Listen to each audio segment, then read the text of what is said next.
Y ahora viene la presentación de un gran amigo del Club de la Libertad y de muchos de sus integrantes, que es el doctor Enrique Morat. Enrique Morat es abogado y empresario, miembro de la Red Federal de la Iniciativa Privada y consejero en la Confederación de la Sociedad Civil. Es presidente de Llorente y Cuenca, asesores de comunicación y gestión, desde el 2012 a la fecha. Ha sido presidente del Grupo de Fundaciones y Empresas GDF-E, director de Loma Negra y de Ferrosur Roca, director de Asuntos Públicos del Banco de Boston y de la Escuela de Abogacía de Buenos Aires. Ha sido asesor en el Senado de la Nación, en el Ministerio de Cultura y Educación de la Nación y director de la Casa Argentina en la Ciudad Internacional Universitaria de París. Además de darle la bienvenida a Enrique aquí en Corrientes y aquí en el Club de la Libertad, y quiero comentarles a todos ustedes que una de las cosas que siempre me han llamado la atención de él ha sido que, siendo una persona de profundas y arraigadas convicciones, siempre ha tenido una gran versatilidad para moverse en distintos medios, con distinta gente, con distinta cultura. Siempre he considerado que sos en todo el sentido de la palabra un hombre de mundo, Enrique.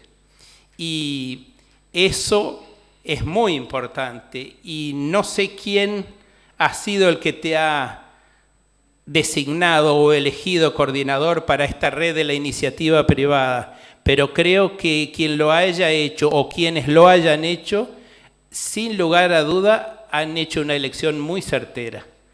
Dándote la bienvenida, quedas a cargo de la palabra. Bueno, gracias. Me estoy haciendo poner incómodo antes de empezar a hablar. Déjame que hable un poco y después compartimos las demás cosas.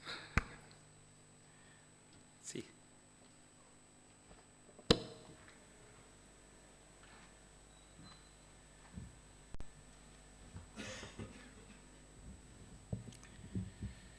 Las palabras de Carlos Moratorio están dictadas por su generosidad, que se inicia, por su generosidad de una larga relación que se inicia en tiempos que para mí son extremadamente valiosos, y creo que para la República fueron valiosos, cuando juntos compartíamos el despacho de los que asesorábamos a don Gabriel Félix, al lado del entonces senador Ricardo Leconte, a quien me ha encantado volver a ver aquí, cuando el tiempo republicano estaba renaciendo y cuando con otro mundo de realidades y con otras dificultades, Corrientes, o el bloque del pacto en ese momento, guardaba una independencia y una mirada autónoma que le hacía ser realmente un vector de equilibrio en las luchas políticas de la época. Claramente, en los tres bloques provincianos, como le decíamos, que eran junto con los neuquinos y los sanjuaninos de esa época, pero claramente el que llevaba la voz cantante y la lucidez de las ideas era el bloque correntino. Así que, metiéndome un poco en el tema anterior,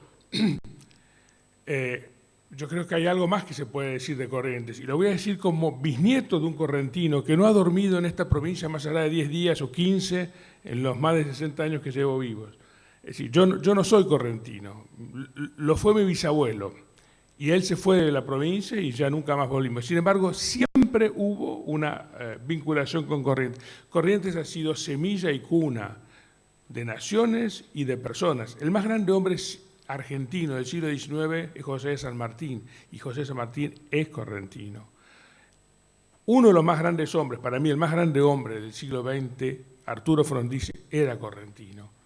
Corrientes no se mide por lo que ocurre acá adentro, Corrientes se mide por lo que hace ocurrir afuera. Por lo menos lo miramos algunos de los que no estamos viviendo en Corrientes. No soy correntino, como les acabo de decir, solamente bisnieto de un correntino de Bellavista. Dicho lo cual, déjenme contarles un poco de qué venimos hablando cuando vamos a hablar de la Red Federal de Iniciativa Privada, y que lo primero sea agradecer a Alberto Medina Méndez, que es un activo participante y conmigo uno de los colegas en el equipo de coordinación, a quien le agradezco la invitación para esta especie de noticiero que quiero traerles a ustedes para compartir algo que es un esfuerzo que estamos haciendo en distintos puntos del país a lo largo de los últimos casi 24 meses que vamos a cumplir el mes que viene. La Red Federal de Iniciativa Privada, como bien lo dice su nombre, es una red, es federal y instala las posibilidades que surgen de la iniciativa privada. Déjenme 2 minutos, enseguida voy a pasar a explicarles ellos qué quiere decir o dónde está el acento de este nombre que discutimos y elegimos entre todos. Y es una red. Los analistas políticos, yo gracias a este mecanismo que ha generado el gobierno tan cómodo de pagar en cuotas, que claramente van a ser devaluadas, y a 24 meses viajes de largo, digamos, de costos importantes. Acabo de hacer un viaje a Europa, donde pasé muchos años atrás, un par de años de estudio, y di vueltas por distintas universidades. Estuve en París, estuve en Londres, en fin, no importa. Estuve en varios lugares. Y siempre yendo a buscar el mundo de la ciencia política, porque hice un doctorado en ciencia política hace muchos años. Si ustedes van a Oxford en este momento, creen que después del siglo XXI cambia la situación de la política. Se imaginan que va a volver una especie de ágora griega en los próximos años, 20 o 30 años. No se sabe bien cómo. La función legislativa, algunos profesores, no uno, varios profesores, hay textos, hay papers que están circulando, la función legislativa cambia radicalmente. La opinión de la gente la van a manejar desde estos aparatitos, o la opinión de la gente la van a consultar desde estos aparatitos. Se formulan los problemas y se puede interactuar, como en el Ágora, quien hablaba, quien tenía una idea, discutía con los 30, 50 o 200 ciudadanos que estaban. Está claro que no está esto resuelto así, pero se avanza hacia este lado. Los teléfonos, o lo que en realidad llamamos teléfono, pero que en realidad son verdaderas computadoras y herramientas de comunicación que permiten la circulación de las ideas y de las opiniones por muchos medios, toda esta herramienta va a cambiar el diálogo político y la función de los legisladores en lo que tiene de técnico probablemente va a seguir siendo parecida, pero en lo que tiene de representante probablemente va a ser restringida, porque la representación puede ser efectuada directamente, como en el Ágora, a través de una conversación directa con la gente. Acá en el panel anterior nos estuvieron haciendo preguntas por hashtag. Digamos, este mecanismo que no existía hace 20 años, que es del siglo XXI propio, genera una horizontalidad del poder y una posibilidad de interactuar y de estar en las conversaciones radicalmente diferente a lo que pasaba 20 años atrás. Las personas que hoy las personas que interactuamos en las redes sociales, estamos interactuando horizontalmente entre nosotros y con el poder. Hay muchas experiencias de la última década, desde la revolución en Egipto, pasando por movimientos en España, ¿cómo se llama? No me acuerdo ahora, el Podemos, que expresa políticamente la revolución de hace 3 o 4 años en España. Es decir, todo el sistema político está cuestionado, está potenciado, pero ha cambiado. Esto es una red. Y esto ha empoderado a las personas. Por eso nosotros, en la Red Federal de Iniciativa Privada, lo que hacemos es, tomando conciencia de esta realidad, hacernos cargo de nuestra oportunidad, hacernos cargo de nuestra condición ciudadana, de nuestra responsabilidad ciudadana, y entonces la oportunidad de interactuar los unos con los otros cuando pensamos igual, cuando queremos discutir una idea, cuando queremos hacer saber a los poderes algo con lo cual no estamos de acuerdo. Eso lo que es la red. ¿Qué quiere decir federal? ¿O por qué en el nombre hemos establecido la condición de federal? Bueno, porque si hay algo que es propio, y no voy a abundar sobre esto porque lo acaban de analizar espléndidamente bien en el mecanismo, en el panel anterior, si hay algo que es propio de nuestra condición de argentinos, es la condición de federales. El país está organizado de esa manera y el país ha instrumentado a través justamente del Senado de la Nación una participación directa donde los intereses de las provincias o de las regiones cuando se organicen, como bien se reclamó acá a partir del 124, del artículo 124 de la actual Constitución, las provincias tienen una voz diferente de la nacional, integran la voz nacional, pero tienen una voz diferente.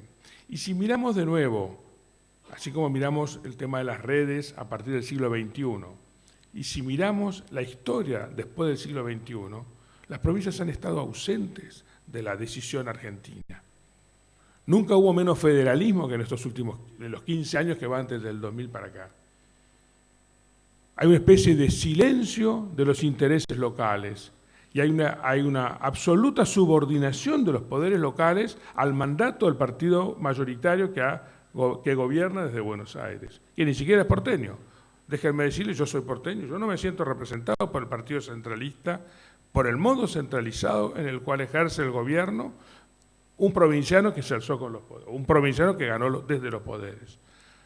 Entonces, hemos visto el maltrato que la República ha recibido durante los últimos 15 años en lo que tiene que ver con las asignaciones presupuestarias. Año por año se han votado poderes extraordinarios al manejo del jefe de gabinete de turno, que ha repartido entre el 40, el 50 o el 60% de los recursos de cada año de la nación. Pero eso, que era digamos así, una avivada del poder político, era también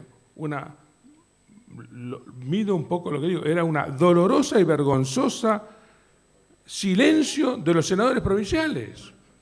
Los senadores tendrían que estar reclamando las cuotas de la coparticipación demorada o la coparticipación nunca nuevamente recreada. Que no haya provincias reunidas en regiones, en realidad no es exactamente así. Después de la Constitución del 94, de la reforma del año 94, se crearon todas las regiones de la Argentina. Los 4 años siguientes se crearon, son 6 o 7 regiones, si no me equivoco, salvo una que está pendiente, que es la que involucra a la provincia de Buenos Aires.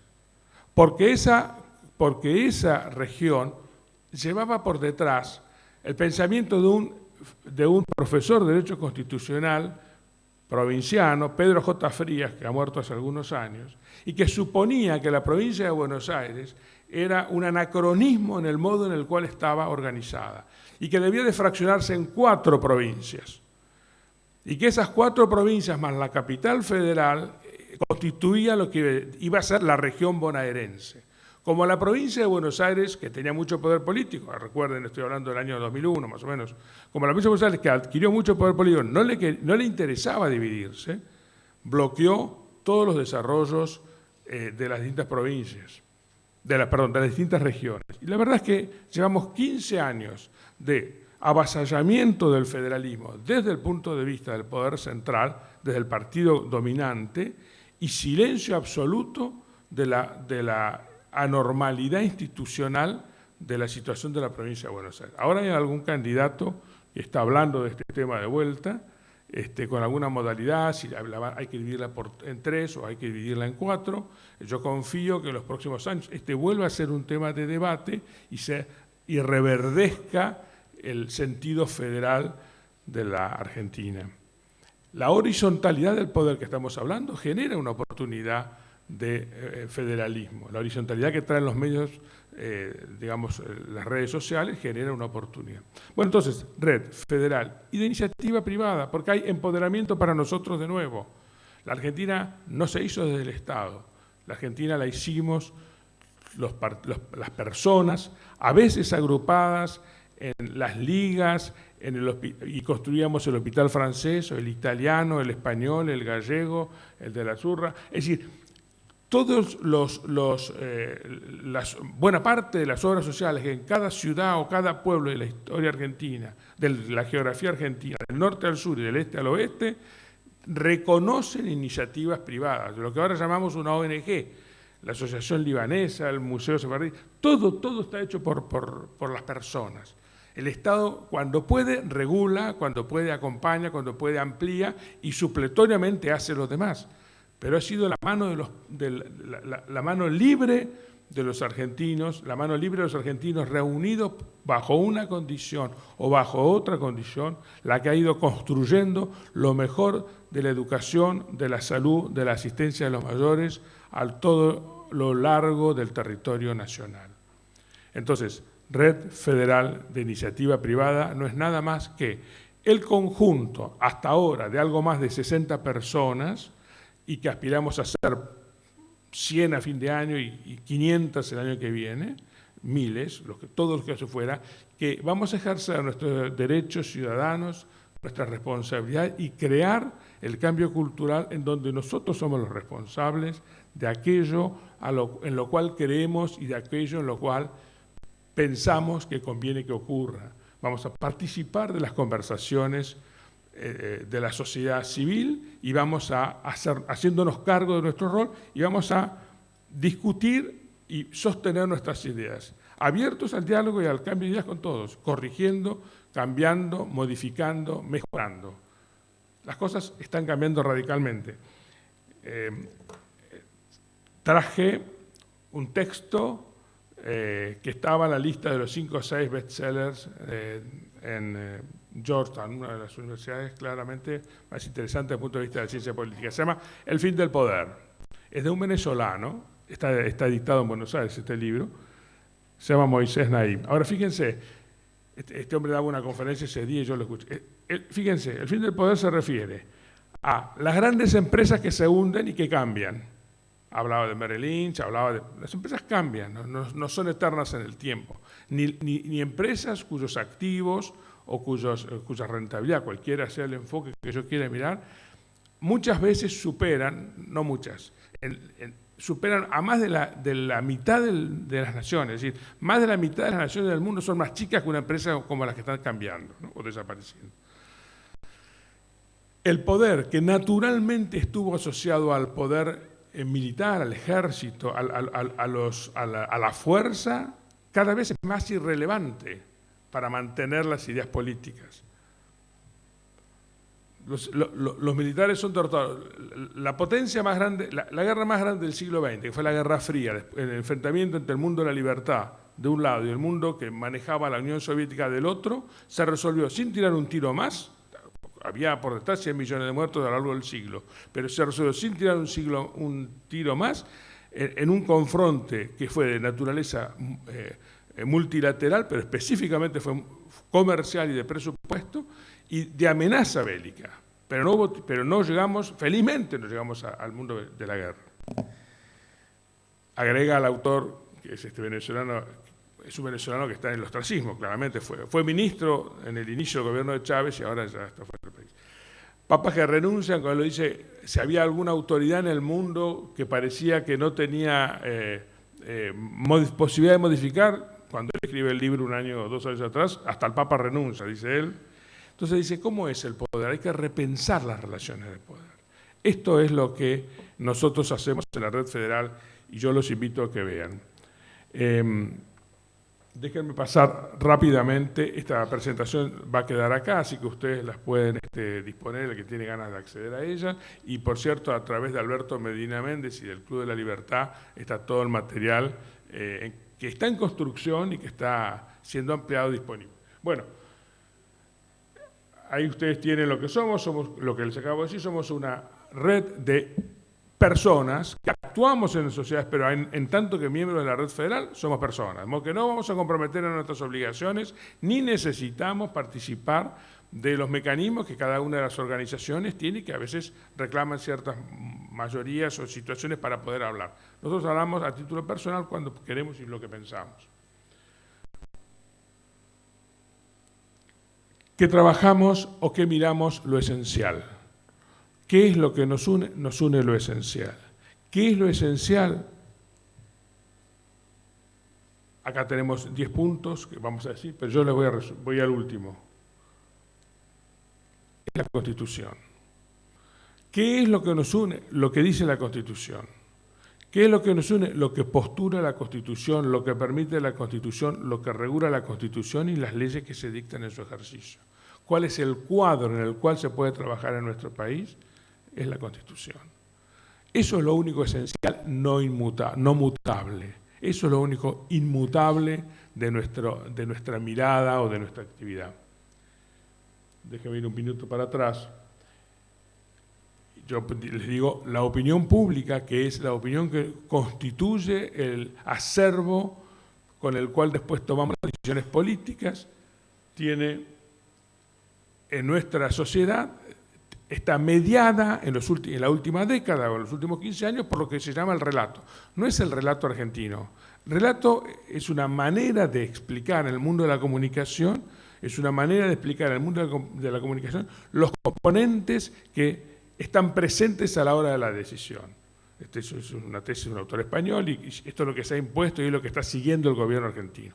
Pero ellos constituyen un relato con el agravante, por eso acá lo usamos con particular, con el agravante de que puedo subrayar u omitir algunas cosas. Entonces, si yo pongo acentos diferentes de la realidad, el relato no refleja la realidad. El relato deja de ser una fotografía para ser una pintura con algunos subrayados, con algunas intensidades o con algunos oscuros que yo le quiero poner. ¿Qué pasa cuando yo tengo ese relato y tengo un espacio de interacción horizontal? Hay que estar en la conversación. Si yo me callo, esa voz, si yo me callo porque me siento incómodo, porque lo que están diciendo los demás no me gusta o no es cierto, porque fui protagonista, porque lo conozco, porque lo sé, porque tengo la visión estratégica, si yo me callo o si yo hablo de tonteras en las redes, yo gasto mi tiempo y mi energía en tonteras, lo que ocurre es que la posición que representa aquellas creencias que son relevantes queda sin voz. O tiene una voz de menor intensidad, tiene una voz de menor alcance. Entonces, tengo que estar en la conversación, ocupar el espacio y promover, no digo defender del ataque de los demás, yo digo promover la vigencia, promover la validez actual de estos valores. Cuando hacemos eso, voy a tener las herramientas para que los legisladores tomen las decisiones correspondientes atendiendo a la opinión pública, que se está expresando en esa conversación. Si la opinión pública está callada, el legislador lo único que tiene es la voz que escucha de la opinión pública que habla, o del sector que habla. Entonces toma las decisiones con un cierto fundamento real. Se está diciendo tal cosa. El tema es que se está diciendo tal cosa porque está del otro lado el silencio de otras mayorías o de otros numerosos grupos sociales que están sin hablar. Entonces hay que hablar. Nosotros tenemos una experiencia una experiencia en esta década, a mediados de la década, cuando se produjo el conflicto con el campo, o este año cuando se produjo el asesinato del fiscal, o la muerte del fiscal Nisman. Hay algunos momentos en que los argentinos reaccionamos, pero reaccionamos frente a situaciones extremas. Y lo que la sociedad contemporánea, la organización política está pidiendo de nosotros es que interactuemos no reactivamente, sino desde el punto de vista de la proposición, que actuemos mostrando lo que se puede, sugiriendo lo que queremos, discutiendo lo que nos parece mejor o peor para que algunos confronten con nuestra visión y eventualmente generemos la síntesis. Por eso ese va a ser el espacio de las batallas legales o de las discusiones legales y jurídicas que vienen para adelante. Por eso importa ponerse de pie como ciudadanos. Por eso en la red federal, de alguna manera tratamos de alguna manera no, específicamente lo que tratamos es de ampliar la red, es decir, que sea mucha más gente la que interactúe. Así como todo el mundo tiene sus aficiones deportivas y entonces podemos seguir a un club de fútbol o tiene sus convicciones religiosas y entonces uno tiene sus obediencias y sus creencias. Bueno, de la misma manera importa que expresemos lo que nosotros creemos cuando esto vincula, amplía o reduce el espacio de la libertad. Bueno, esto fue lo que les dije recién. Perdón, estoy haciendo al revés, perdón. ¿Quiénes somos hoy por hoy los integrantes de la Red Federal de Iniciativa Privada? Ustedes tienen allí las indicaciones de cada uno, cuáles son, van a ver por allí está, ahí está el cuadro del Club de la Libertad de Corrientes, y después estos son los domicilios en las redes sociales desde los cuales estamos trabajando hasta ahora. Yo confío que si esta conversación me invitan de vuelta el año que viene en el tercer congreso, yo presente ahí una pantalla con 45 logos. Bueno, muchas gracias a todos. Y si esto es un informativo, no es un noticiero, así que muchas gracias por los aplausos, pero no vienen al caso. Si alguno quiere alguna ampliación de esto, yo voy a estar todo el día dando vueltas por ahí. Estoy disponible para conversar, para ampliar lo que quieran, para responder todas las preguntas. Contestaré lo que sé y lo que no sé se lo mando después por algún correo electrónico. Pero me parece que no vale la pena que charlemos ahora más porque, digamos, vienen propuestas más concretas. Les agradezco.